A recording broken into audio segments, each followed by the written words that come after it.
देखिएगा, वेद आदि सत्य शास्त्रों में क्या कहा मैंने? पहला तो वेद है ना, बाकी उसके बाद के हैं। वेद आदि सब सत्य शास्त्रों में पुनर्जन्म की बात है। आप इसको विस्तार में जानने के लिए महर्षि दयानंद जी के द्वारा लिखित ऋग्वेदादि भाष्य भूमिका में पुनर्जन्म विषय को पढ़िए। एक पुस्तक तो स्वामी इंद्रवेश जी ने भी लिखी है, उसका नाम है पुनर्जन्म मीमांसा, और कई घटनाएं दी हैं। मेरे भी कई घटनाएं याद हैं। चलो एक सुना देता हूं। अपने आर्य समाज में एक भजनोपदेशक हैं कल्याण सिंह वेदी, किसी ने सुने हो तो जानते हो तो। वैसे मेरे पास घटनाएं बहुत हैं, पर मैं एक ही सुनाऊंगा। कल्याण सिंह वेदी अपने घर में बैठे हैं, 5-6 साल का बच्चा है। कल्याण सिंह वेदी का अचानक फोन आया, फोन सुनने लगे, बात करने लगे। फोन काटा तो कल्याण सिंह वेदी के, जो कि आज भी जीवित है, वो बेटा भी है, मेरी बहुत बातें भी हुई है उस बेटे से। तो उसने कहा, आप मेरी बहू नीलम से बात करा दो। अरे किससे? आप मेरी बहू नीलम से बात करा दो। 6 साल का बच्चा कह रहा है, आप मेरी मां से बात करा दो। तो इन्होंने देखा ये बहू की बात कैसे कर रहा 6 साल का बच्चा, लगता है कि कोई पूर्व जन्म की बात है। उन्होंने उसे डांटा नहीं, रोका नहीं, बल्कि ये कहा, बेटा मैं करा तो देता, पर तेरी बहू नीलम का फोन नंबर नहीं है। देखो ये कितनी बड़ी घटना, सत्य घटना सुना रहा हूं मैं। उस छोटे से बच्चे ने अपनी माथे पे सकुड़न डाली, सोचा, विचारा, आहा, उसे अपने पिछले जन्म की जो बहू थी उसका फोन नंबर याद आ गया और बोला लिखो। उन्होंने लिख लिया और उसके बाद उन्होंने फोन भी लगा दिया। उधर से एक युवती की आवाज आई। कल्याण सिंह बोले, आप नीलम बोल रही हो? बोले हाँ मैं नीलम बोल रही हूँ। आपके पति का देहांत हो गया है? बोले हाँ। आप पढ़ाती हैं क्या? बोले हाँ मैं अपने विद्यालय में ही हूँ। आप कौन बोल रहे हैं? बोले मैं आपके जो स्वर्गीय पति हैं उनके अगले जीवन का पिता बोल रहा हूं। बोले अच्छा। सारी वार्ताएं हुई। अब उसने क्या किया, घर जाकर अपने ससुर को बताया। ससुर बोला चलो परीक्षा लेते हैं। मैं इन लोगों से मिल चुका हूं, सबसे, लड़के से भी बात कर चुका हूं और उनके ससुर सबसे बात कर चुका हूं मैं, अच्छा अनुसंधान किया है। और भी कई घटनाएं।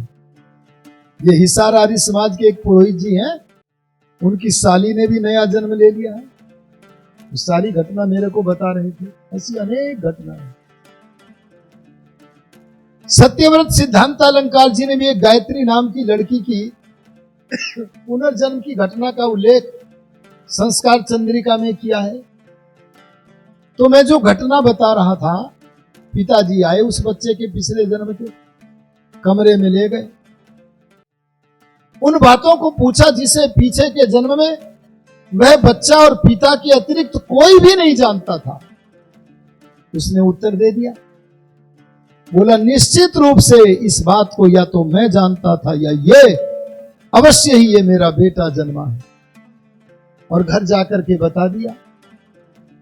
1-2 दिन के बाद वो नीलम 4-5 महिलाओं को लेके उसके घर आ गई।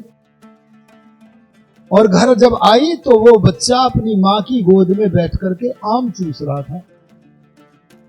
उन महिलाओं के बीच में जब पिछले जन्म की पत्नी नीलम को देखा तो बोला, मम्मी मम्मी देखो मेरी बहू नीलम आई है। जब ये कहा तो नीलम को शर्म आ गई, थोड़ी सकुचाई और फिर सब महिलाओं को बोली तुम हट जाओ, दूर चली जाओ, बैठ जाओ। और उस बच्चे को लेकर के कमरे में चली गई। और उसने भी, मैंने बच्चे से पूछा क्या क्या पूछा, सारी बात उसने बताई। एक आध बताने लायक है, मैं बता देता हूं। उसने पूछा और तो और उस बच्चे ने अपनी पत्नी को चपत भी मारा। तब कोई ऐसी बात पूछ ली होगी चपत मारने वाली। उसे ये नहीं पता था तेरी मां की उम्र की अभी है। उसने तो वही वाला लहजा अपना समझा कि मैं पति है पत्नी।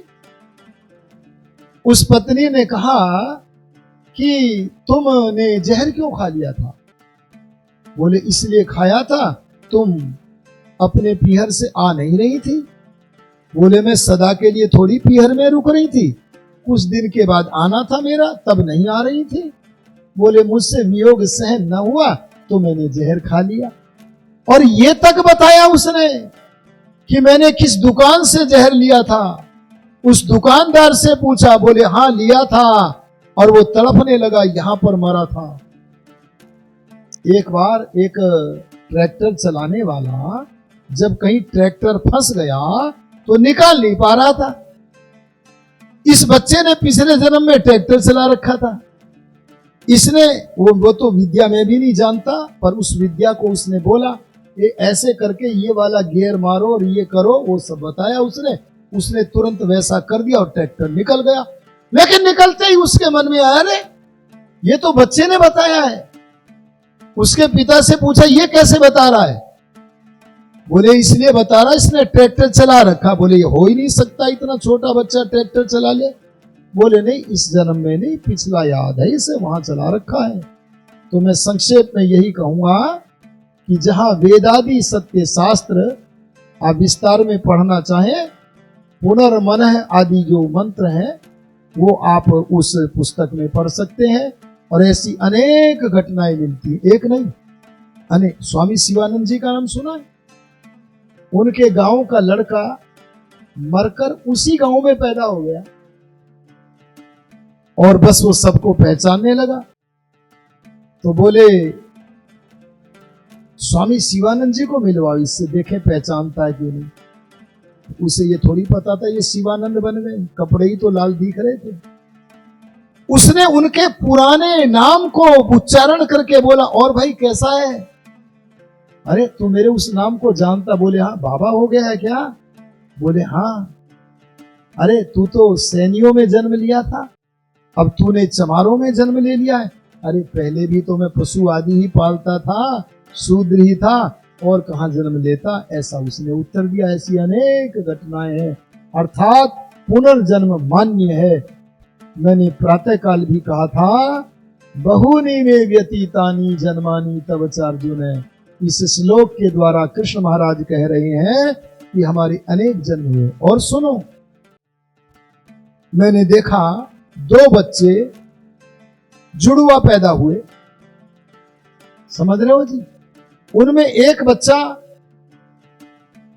वर्षा ऋतु में जो मेंढक होते हैं ना, उन मेंढकों के ऊपर जूता रखकर, पैर सहित जूता रखकर रगड़ने के द्वारा उनका जो क्रंदन, रोना निकलता था, दुख निकलता था, किसका?